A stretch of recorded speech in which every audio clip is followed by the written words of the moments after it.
Okay, everybody. So this video is going to be about basically, as we all know, we had that recent tropical storm come along this area, and just about a week ago by this point, actually now. And I just want to talk about basically how I think I'm talking for many people here about how we have dissatisfactions, if you want, with how the utility company handled the power outages around here. Like I want to kind of tell you exactly what happened um, with us here, and just give an idea, let you guys know of what I saw, and just my general thoughts. And I'm probably going to go off on a few tangents here, that may not fully relate to the title here, but just be prepared for that since I told you, all right? So, again, on this past Tuesday, we had that tropical storm. I'm not even going to bother saying the name because I don't even know what the right name is, how to pronounce it, that came through Connecticut as well as, the Long Island area and things like that.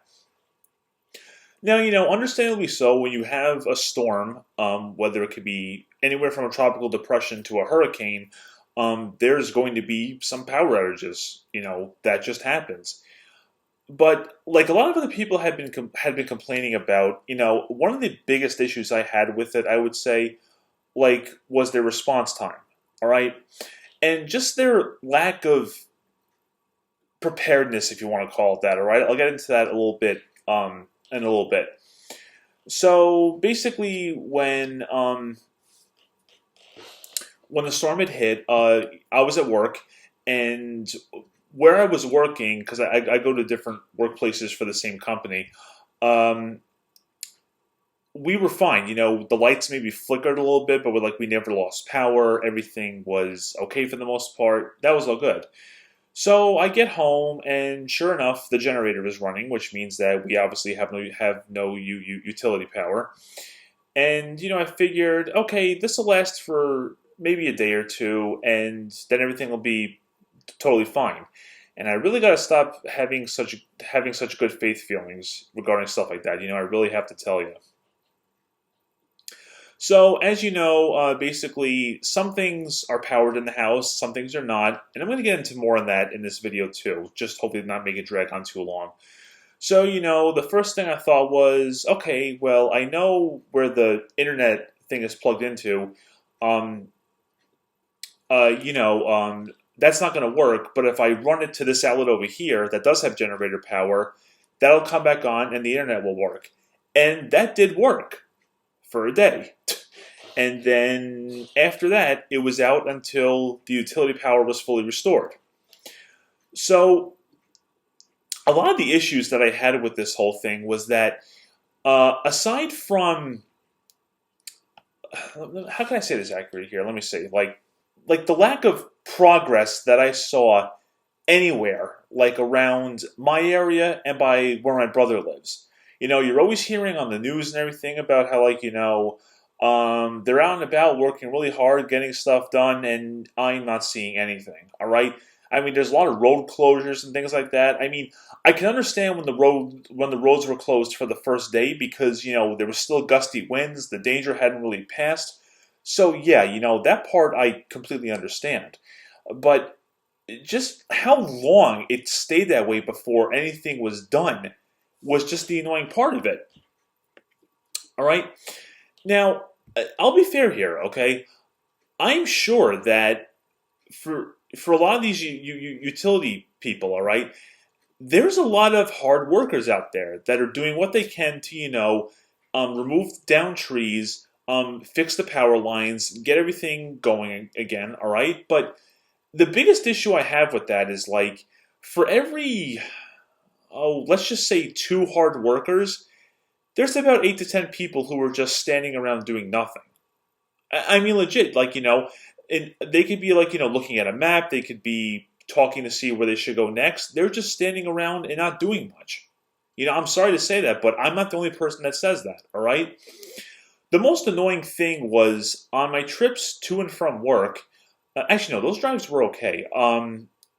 Uh, the drives to and from my brother's place, the road that I usually go down to, I'd say for about four or 5 days, it was closed off.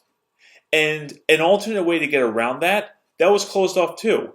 So my question is, what happens to people that have to get to those houses that they live at? All right, or what if you have to get a fire truck or an ambulance through? That's not going to work very well, is it? Like when you have road closures to the point where the alternate way doesn't even work, that's a problem. Okay, you got to fix that sooner than later. And one of the things that really annoyed me too was, um, we had a generator, of course, that partially powers stuff, which so you can say I'm lucky in that regard, which is fine. But 2 days after the storm had hit, our utility power came back, which I'm going to assume was for an hour. Okay, the reason why I'm not sure of the exact time was because power came back. My mom and I had dinner, and then we went to my brother's place, and we come back home, and it's out again. All right, that can happen, but the biggest problem I had with that was it was off again for 5 more days. Like, how do you get power back that's past a storm when the weather's calmed down again, and it's off again for 5 more days? That is just ridiculous. Especially for a lot of those days, the street just below me still had the road closed for about maybe 1 or 2 days before we got power back. People have to get places. It's like it really annoys me when you're getting all these reassurances verbally or automated messages, probably, that they're doing all this in that area, they're doing all that in like they're doing all this, doing all that. Okay, where are they doing it? Where is it? Like, when is it happening? What towns are they covering? They never tell you that. You know what I'm saying? That's probably the most annoying thing.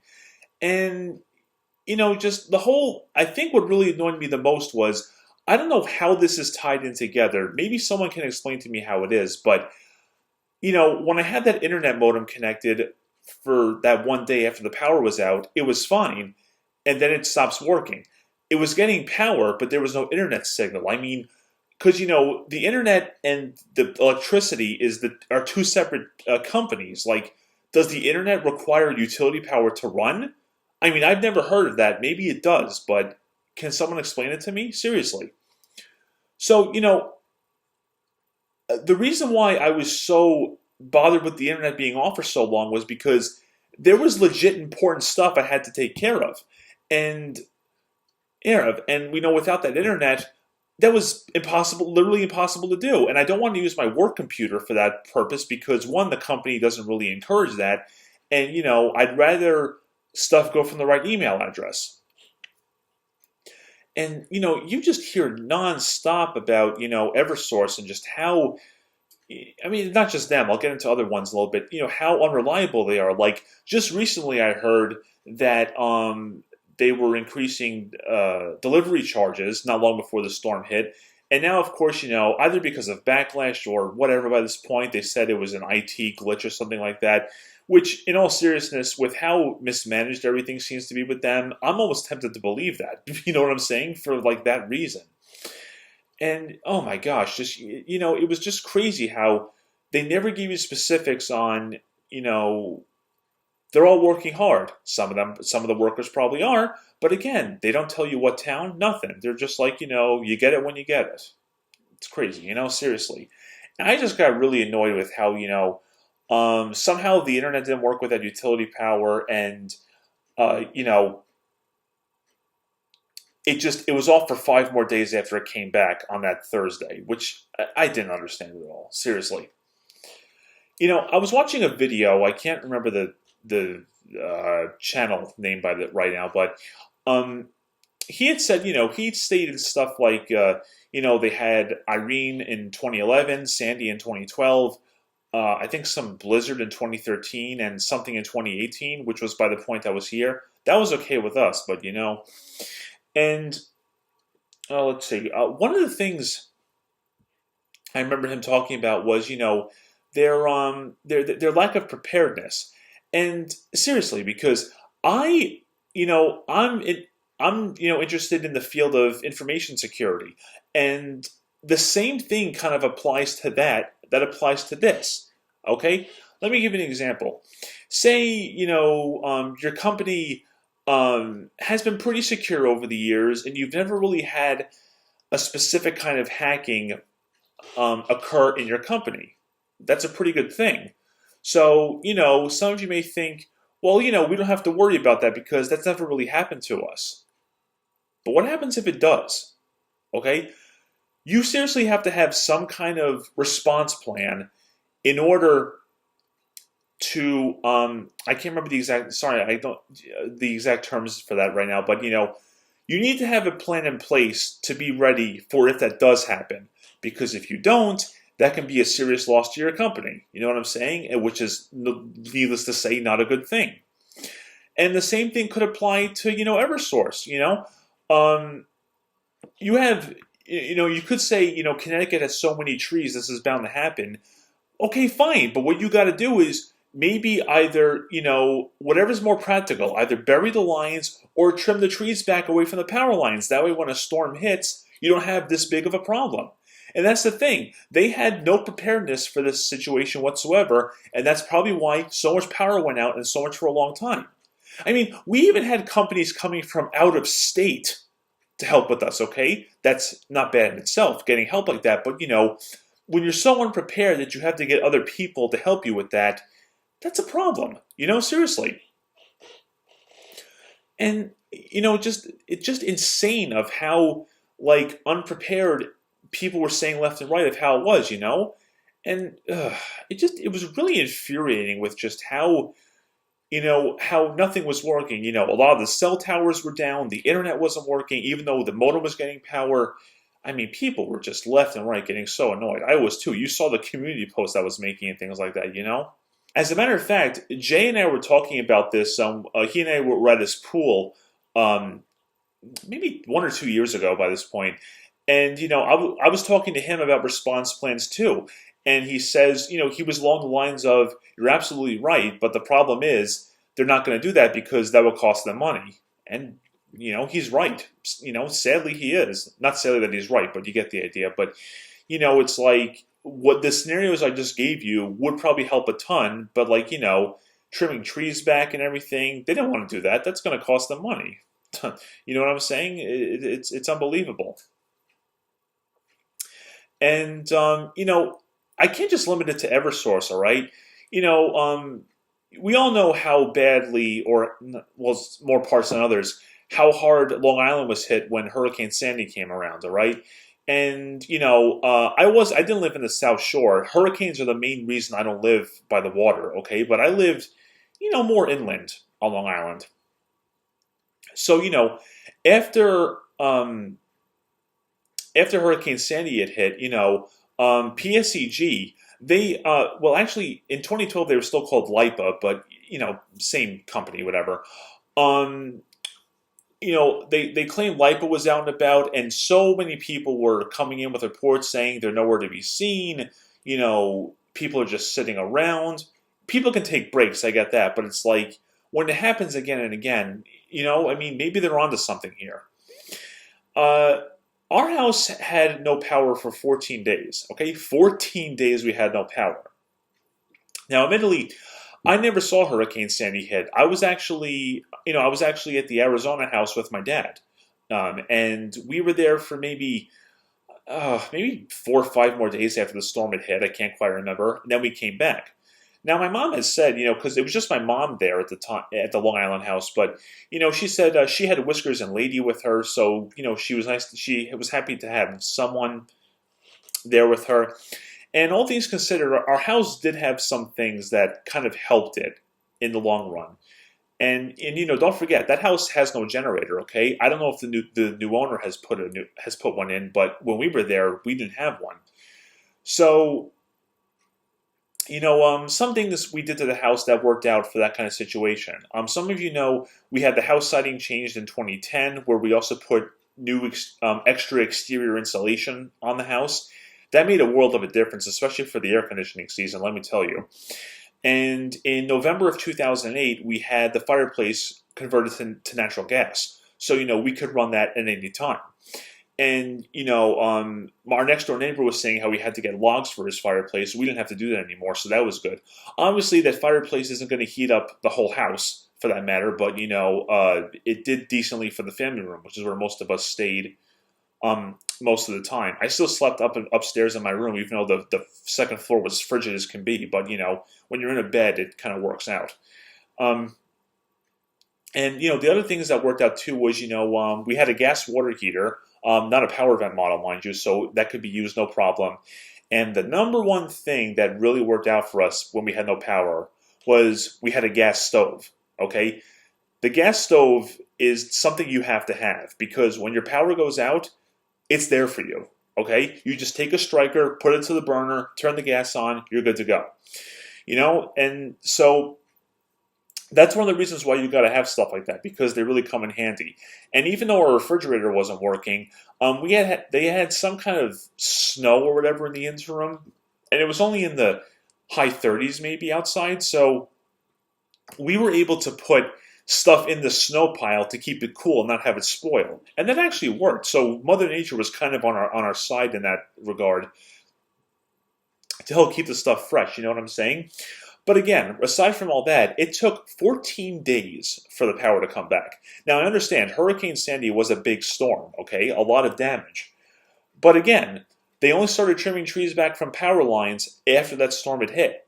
If they had done it beforehand, especially after we had Hurricane Irene only a year beforehand, probably would have been a little bit better. I'm not going to say power wouldn't have went out at all, but it probably would have definitely had a better result in the sense of not having as many outages or them not being as long. But again, they don't want to do that because that's going to cost them money. But if you're late on a bill, they'll give you a hard time for that, right? It's unbelievable. So some things in this regard were better here since we had the generator. And people are still leaving comments on my generator operation video about why doesn't it power this? Why doesn't it power that? Okay, so let me do some clearing on that right now. Okay, for those of you who don't know, for both the Generacs and the Kohlers, we have the largest model that they give, which is the 22 kilowatt. Okay, if we wanted to power more than what that generator gives us power to now, that would be another generator, and those generators are not cheap. Okay, you have to realize that, especially the ones that connect to the natural gas line. So to give you a basic breakdown, or not a basic breakdown, to give you an idea of what this generator powers, okay, I'll tell you right now, especially in the air conditioning season, okay, and in terms of high load appliances, this generator powers 2 full-size refrigerators, a wine cooler, which has a compressor, mind you, the mini fridge in the playroom, as well as the first floor air conditioner. Okay, the only 2 large things that doesn't power, as you know, is the second floor air conditioner and the hot tub. All right, trust me when I say that the generator is pretty much at capacity when those are all going. Okay, I'll give you a case in point here. As some of you probably remember from that 2018 video, the laundry machines are not on the generator power. All right. But I had to do laundry one day, and with how long the power was out, all right, I was like, you know what? I'm going to try something. I'm going to run an extension cord from the washing machine and the dryer to outlets in the kitchen that were working. And the machines did work, all right? You could definitely hear sounds of the motors of how they were kind of not as high as you would expect, and just slight fluctuations in the RPMs because of the generator, which naturally happens. The electronic control panels seem to handle everything fine. At no point did they go out or give any error codes, all right? But I can tell you just how much draw some things take, all right? So here's a scenario that went on. When the washer was in its high-speed spin, okay, all the water was out and everything, the first floor air conditioner turned on. While the compressor was in the start winding, okay, the motor on the washing machine slowed down enough to the point where the tub brake engaged. And then obviously when it all came back, it started going again. But that gives you an idea, okay, of what the generator has to work with, all right? When the compressor for the air conditioner is starting up, that motor slows down significantly until it gets going fully, okay? Even if it's just for like a second, if that, it just gives you an idea, okay? So, like, all the people leaving all these comments, like, it should be able to power the entire house, this and that. It can't, okay? Trust me, I talked to the guy fully in 2018. What it powers is what it can power, okay? The laundry machines may be a little exception that it can handle, but that's it, all right? Oh, those people annoy me so much sometimes, but, I digress. Anyway, so my main point is, seriously, if you're going to have a big storm, outages are going to happen. Okay, that's fine. But you seriously need to have preparedness before something like that happens, all right? Because, all things considered, even though my room was very warm, that's a minor thing. I slept fine. I slept on top of the bed. I had the window fan. You saw it, all right? But, there's a lot of people out there that rely on, medical machines, for their health. And without power, they're not going to work, all right? And that's not good, seriously.